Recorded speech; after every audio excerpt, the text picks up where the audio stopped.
Hey, am I on? Am I in this? Okay. Hey, folks. You may notice I'm not in the studio today. I happen to be in New York City, and a friend has loaned me his apartment to use to broadcast this today. But I am here again with Albert Reinoso, my producer. And Hello. hey, how are you? It's been freezing in New York. It was down in the 20s, 22 degrees, snowing, sleet, hail. It was just awful, especially when you're coming from Florida. Um, but one thing that was nice did happen. I was on the M104 bus coming down Broadway. I had my mask on. You have to wear a mask. And there you go. You have to wear one of those big masks on your face. And then there's a guy that's going off the bus, and he's in the well area for the exit, and he goes, "Hey man, when are you coming back to TV? Richard Bey, we need you." And I was astonished. How did he recognize me? It's 25 years since the show went off the air. Half my face is covered. And I said, "Are you kidding me? How did you know it was me?" And he said, "Man, I'd know you anywhere." So the next day, I had something happen that was more ego deflating. And that was I had an ex girlfriend tell me she was watching Jake Tapper interviewing somebody on TV. And she looked at it pretty quickly. And she thought, "Oh, Richard's back on TV." And Jake Tapper was interviewing Bill Barr. Oh, And she said, God. from the nose up, you do look. She said, "You look like Bill Barr." All right. So it's I all up don't and think so. down in the big city. What? I don't think you do. No. Oh, all right. Well, thank you for that. All right. Once again, we're talking about Ukraine, and this is going on weeks and weeks. A campaign that Russia and Putin thought would only last, perhaps days or 1 week. I mean, most people think that Poland, when the Nazis invaded on September 1st, that Poland surrendered right away, but that's not true. The image we have is the Polish cavalry charging the Nazi tanks, but Poland even held out for a month against the Nazi invasion, and even though they're How long did the progressive, last? how long did what? The French last when the Not very when the long. I Germans think came. less. I think less Less than the than the Polish, Poles. right? Yeah. Less than the Poles, and then they ran to the Channel, and it was Dunkirk, and which was a major retreat, but which has become, you know, I guess because of Churchill's oratory, one of the greatest successes in modern warfare history. All right. So anyway, the idea is, and Albert and I talked about this a few weeks ago, is when do we reach the point where we do something? And I Right. mean, rather than just sanctions and diplomacy and I don't know. By the way, sanctions, now that you mentioned sanctions, when this started, we started with sanctions. And every Correct. couple of days, we put more sanctions. When does it get to the point where we've put up the hardest sanctions? How much sanctions do I we think have I left? think we have the hardest sanctions, but let me tell you what's happening around the world. Yeah. In London, people have invaded the mansion in Belgravia of Oleg Doris. I always get his name wrong. Deripaska.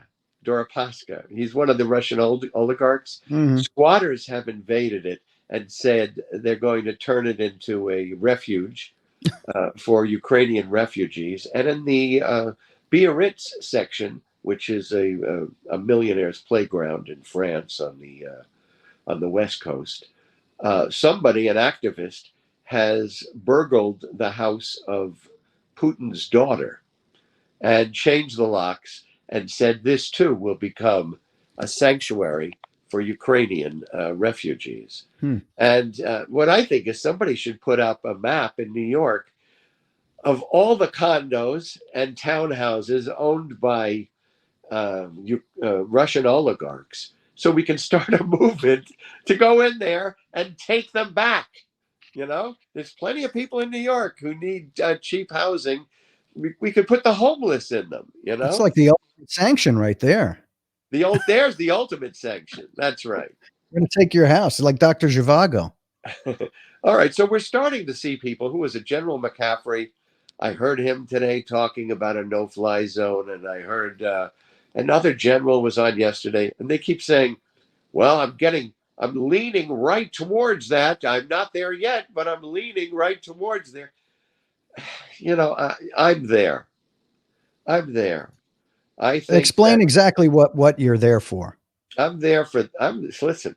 I'd be there for lining up NATO troops all along the Polish border Hmm. and crossing the border and creating a free state zone that includes Lviv for Ukrainian sanctuary, Hmm. for the civilians to come across. It's pretty clear that that Russian troops will take the cities in the south, and that eventually they will take Kiev. But I think we should set up a sanctuary in that third of the country where the Russians have done very little damage so far. Of course, they did uh, attack a missile attack 11 miles from the Polish border and killed 35 and wounded 100. The last time I looked, at least. So So NATO. yeah, I'm ready to just go in and say to Putin, "All right, this is what we're doing." It's the only thing he's going to understand. He doesn't give a shit about the sanctions, really. He doesn't give a shit about people suffering. He doesn't give a shit about, about the maternity ward and babies dying, and the mother that was evacuated from that maternity ward with her baby. They both died. He doesn't care. He's a he's a man who doesn't have empathy, and uh, that's my 10,000 mile away diagnosis. But he doesn't have empathy for any of that.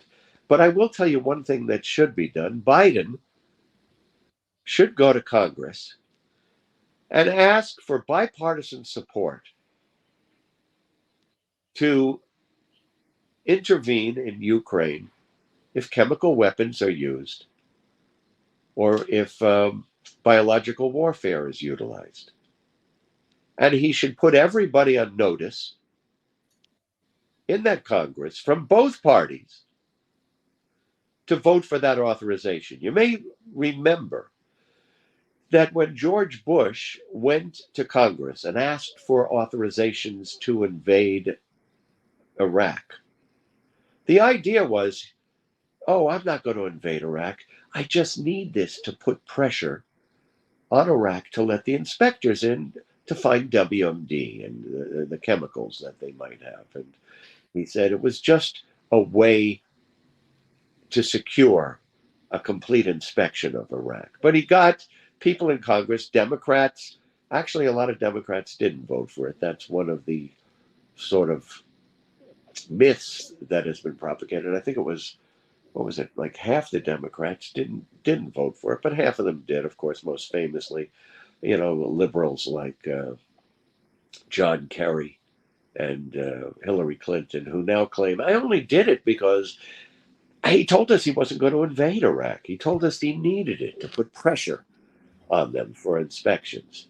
So, but the time has come for Joe Biden to go to Congress and say, I may not use it right at this moment, but I want to immediately do something if chemical or biological weapons are used, and I need authorization from Congress.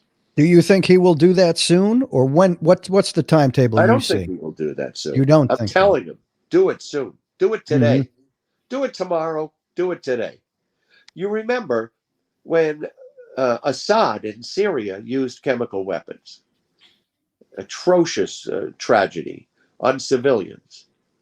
And Biden had said chemical weapons are a red line for us, Right. meaning if he crosses that, we're going to stop it. And of course, he's been derided for years, saying, oh, he said it was a red line and then he didn't do anything. Well, he did do something. He went to Congress. He thought, if I'm going to attack another country, I do need congressional support. And assholes like Rand Paul and others wouldn't give it to him.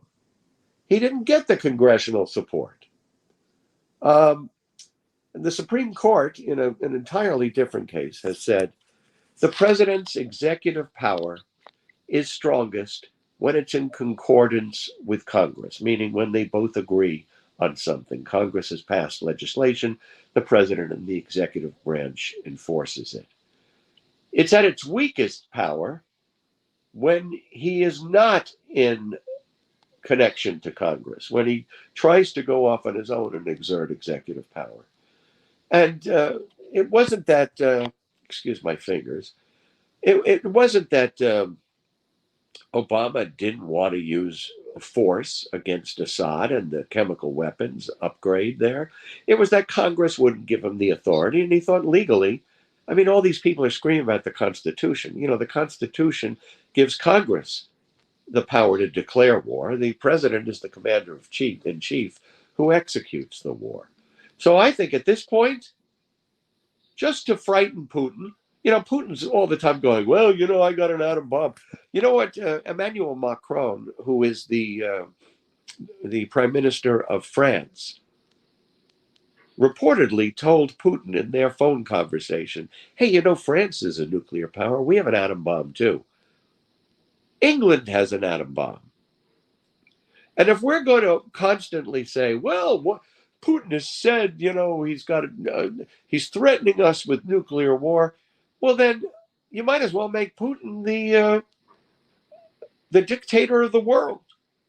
What's stopping him from doing anything if you're always going to be stymied, petrified, unable to take action because he has a nuclear bomb? Now, Albert and I have a difference of opinion. I don't think Putin would use it, and I think there are people in between Putin and the authorization to use atomic weaponry who would stop him. Albert thinks opposite, and you know what? We just have a difference of opinion. Yes, we do. Yeah. I think he's, well, I don't want to use the word crazy enough, but I think he's got it in his arsenal, ready to go. I think he's got it in his arsenal, but he's using it as a threat. All right. But anyway, I do think Biden should go to Congress and ask for authorization for both a no-fly zone and a possible on-the-ground military intervention in the western part of Ukraine, an occupation. On the other hand, you know, Belarus, which is the country that has joined Putin in invading Ukraine, it wasn't that long ago, maybe a month or two, that the people of Belarus were out on the streets demonstrating against their tyrannical government and wanted to have this dictator replaced in Belarus. Without invading Ukraine, you know, Russia has stated, oh, we're going into Ukraine to liberate the people. Well, maybe we should go into Belarus and arm those people who are out in the streets and liberate Belarus.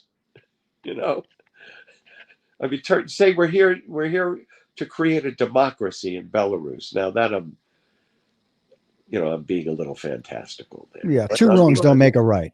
What? Two wrongs don't make a right. Yeah, two wrongs don't make a right. But the other thing we should do is to identify those in America who, like Tucker Carlson, who goes on American airwaves and supports Putin in such an un-American way that even the Russian media put Tucker Carlson on their air to show the Russian people what we're being told.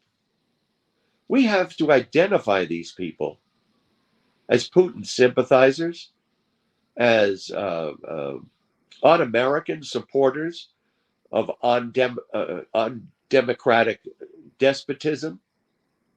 And there's a new commercial by a group. What about treason? What about traitors? Well, there's no war so we can't call it treason. Okay. And there are specific, it's in the Constitution, actually. Right. And so technically they have not committed treason unless we declare war. Mm-hmm. But he's a traitor then. You don't have to have war for traitor to be a traitor. True. That's true. But there's I don't know if any people remember this, but on July 4th, a few years ago, a group of Republicans, only Republicans, went to the Kremlin to meet with Putin. And some of them have come back. Ron Johnson specifically have made excuses for this invasion, for this atrocity, for this crime against humanity, the war crimes. And there's a group called Really America that has come out with this commercial. I think it's very effective, and I would hope they would use it in every state where one of these Republican senators is vying for re-election. Ron Johnson, I know, is. Shelby, I think, is retiring. I'm not so sure about the others. But take a look at this.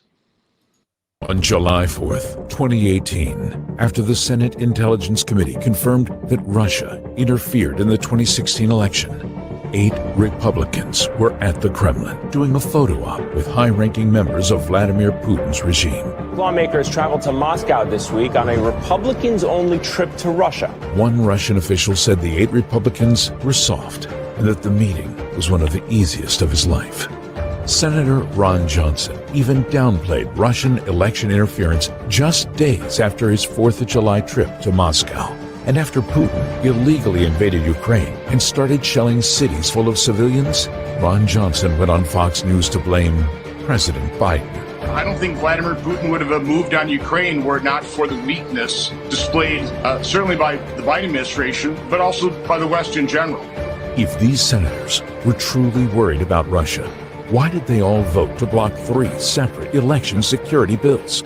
Why did they cover for Trump when he withheld crucial military aid to Ukraine?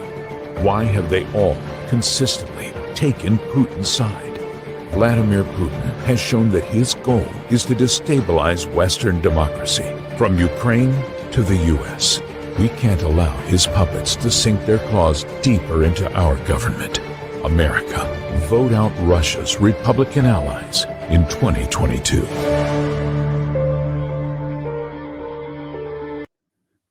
Well, you see, they have no compunction against calling it treason. I wouldn't say that it gets that far, but I think the time has come out to call. Time has come to call out these people, to call them, if not fascists themselves, supporters of demagoguery and fascism. They call you the radical. Remember when who was it? That race in Georgia, where Reverend Warnock was running against this woman whose husband was the chairman of the New York Stock Exchange or something. And every time she said his name, the radical liberal Reverend Warnock, over and over again, they're radical. We never return that same sort of, it's name calling, but it sticks after a while, And certainly, I kind of agree that we have been, too weak on this. And it's time, not only as Democrats, but as Americans, to come together. And that's why, once again, Biden should go to Congress. He should ask for a special session and explain why he wants that power at this time and the authorization to use it if needed. He may say, maybe I won't use it, just like George Bush did in Iraq. But he should have that congressional authorization. Now, I agree. Oh, you agree? Okay. I do. Yeah. All right. So here I am in New York, which, and actually at the moment I'm on 57th Street. And I started to realize how much of my life was connected to 57th Street. Now, in the Fisk building on 57th and 8th, when I was 29 years old, I got a job for $3.35 an hour with the Lewis Harris poll, calling farmers in the Midwest, asking them what kind of herbicide they used to kill weevils. Oh my God, I was dead broke. $3.35 an hour. And I worked there for maybe 2 weeks, but it was horrifying to sit in that cubicle every day and think about going there. And there was one guy there who wanted to be a playwright. And one day we had in the little coffee kitchen that we had there, we had a celebration because he had just been elevated to supervisor. And I said, He said, "Can you believe this? I'm now going to be a supervisor." He was going to get like $5 an hour. I said, "How many years have you been here?" And he said, "Only 4 years." And I went, "Oh my God." Well, fortunately, I had a girlfriend who had an audition for CBS, and I got my first job on CBS, which is also on 57th Street between 10th and 11th. It used to be a dairy, and now that's the CBS studios. That's where Walter Cronkite and Dan Rather and WCBS came out of. So that was on 57th Street.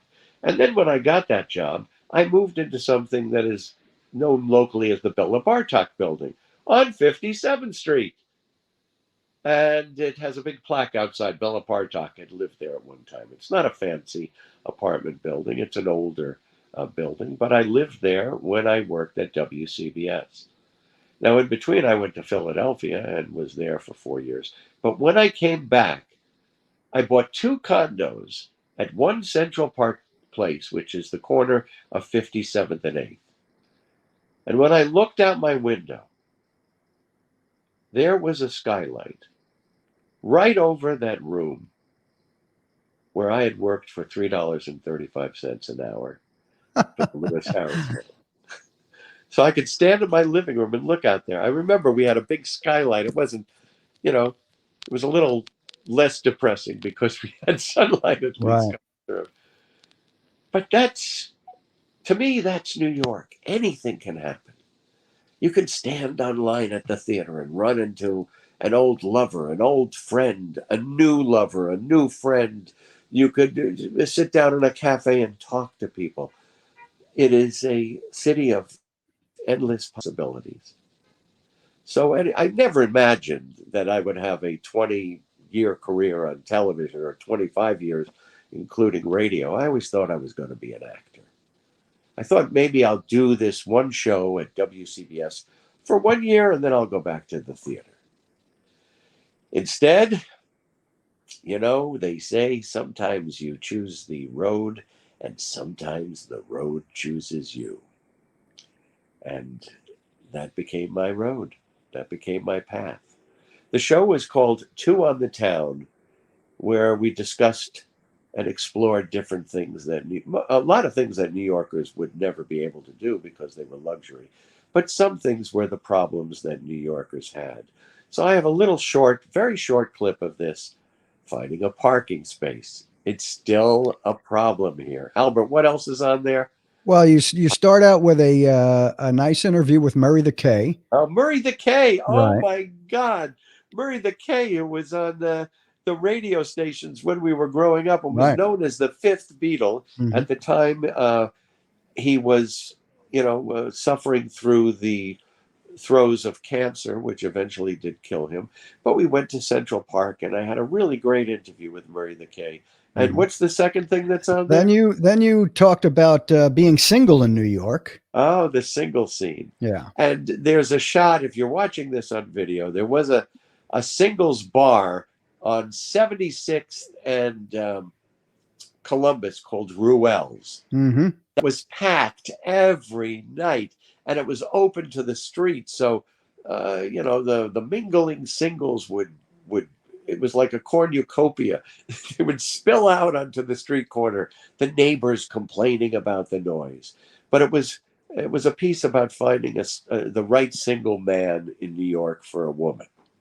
So anyway, here's the clip from 2 on the Town. And then you close off this Parking, particular clip with no, it was about tow trucks, not necessarily about parking, but it was about the guys that steal your car.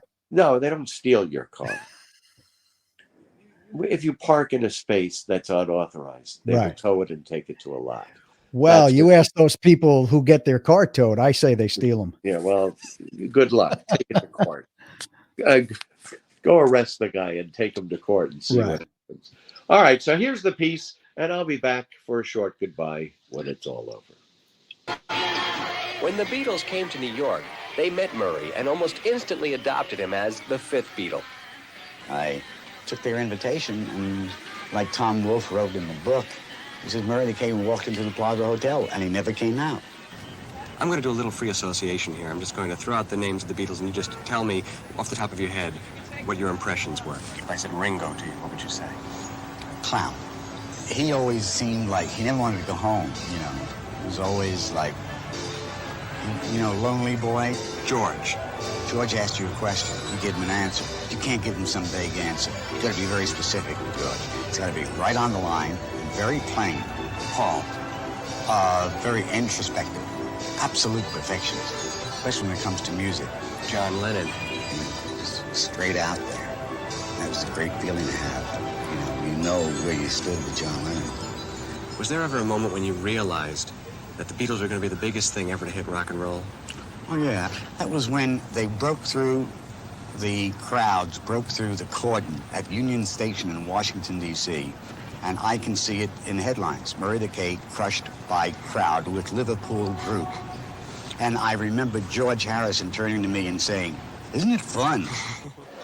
New York is a city of single people, most of whom are looking for other single people. There are lots of ways to find them, and one of them is by hanging out in a place like this. But it can be a competitive scene, especially when you realize that the ratio of single women to single men, thank you, is 8-to-1, and I think I just found one of the 8. But lots of women have told me it's hard to find the perfect man. But it's even harder to describe what he is. The perfect bachelor has to be at least 6'2". He'd have to have dark hair, light eyes, preferably beard and a mustache. I happen to go for backsides. I mean, I look at a guy in pants if he's wearing nice jeans. How do I rate? How does mine look? You look real good. There's an exclusive club in this city. To join it, all you need is a car, a ticket, and a space. Well, I got the car. I got the ticket. All I need is the space. No parking 11 a.m. to 2 p.m. Monday, Wednesday, and Friday. No parking any time. The most fearful sign of all. Yeah, this little sign strikes fear in the hearts of many, because with it comes...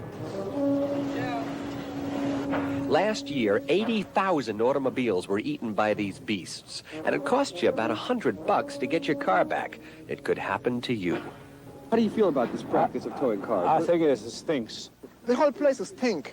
It stinks. What would you do to this place if it was in your power to do something to it? I can't indulge that information on the grounds of may incriminate me. I feel like blowing up the place. I like to spit in their face. That's what I like to do. But how did you feel when you saw that guy taking your car away right there? Lousy. I feel lousy. I feel like killing the guy. The car's being I would have loved to hit the guy who told away my car. You're probably one of the most hated and feared men in New York City. You know that. How does that make you feel? Well, it's just a job. People give us a lot of grief, but then there's times when they really like us. You remember that little brown Honda last summer? That was mine. Look, there wasn't... All right. So, you know how I got that job? You know, people always complain about crime in New York, but I got that job because of crime in New York. When I had the audition, they took me to Central Park with a camera crew, and they asked me to tell a story to the camera. And the story that I told was this. I was sitting on Columbus Avenue in a restaurant, and all of a sudden, the woman at the next table had her purse on the table, and somebody ran down the street, grabbed the purse, and then ran off with it. And I said, "Did he just snatch your purse?" She said, "Yes." I jumped over the table. I ran after the person, and I ran down one of the side streets towards Central Park, and I always wanted to try this. I shouted, "NYPD up against the wall!" And the person put themselves up against the wall, and I said, "Spread them!" And I started to frisk them. And then I'm going in my mind, oh my God, what are Miranda rights? How am I supposed to do that? You have the right to remain silent. And so the person said, I put my finger through their belt loop and said, "Okay, march them back to Columbus." And the person said, "You're hurting me, you're hurting me," and put their fingers in their throat like they were going to throw up. And I said, "All right, I'm going to let you go this time. But if I ever catch you in my precinct again, you're in big trouble." And all the people from the restaurant came up and said, "Oh, thank you, officer." I said, "I'm not a cop. I'm an actor. I was just always wanted to try that." Well, anyway, when she hired me, I knew nothing about television. I once asked her, "How could you have ever hired me? I had no experience. I didn't know anything about the medium." And she said, "Well," she said, "you told a good story. When you told the story, I wanted to hear how it would end." And the second thing was, the secretaries, after you left, came into my office and said, who was that guy? So that's how I started my TV career here in New York on WCBS. And the rest, well, the rest is history, as they say. Anyway, thank you for joining me for this brief history. This is episode number 7 of podcasts. And according to Albert Reinoso, what is episode 7? 7 is the make or break. You're either going to continue or you've said, this is not for me. All right. Well, with all the... You have another week to make that decision. If you're on next week, you know that he made it past 7. Oh, so tune in next week, folks, and find out, did Dick Bey give up and move on to other ventures, or will there be an episode 8, and break the curse, the podcast curse of episode 7? Thank you so much for joining me today, and as always, all my best. Take care.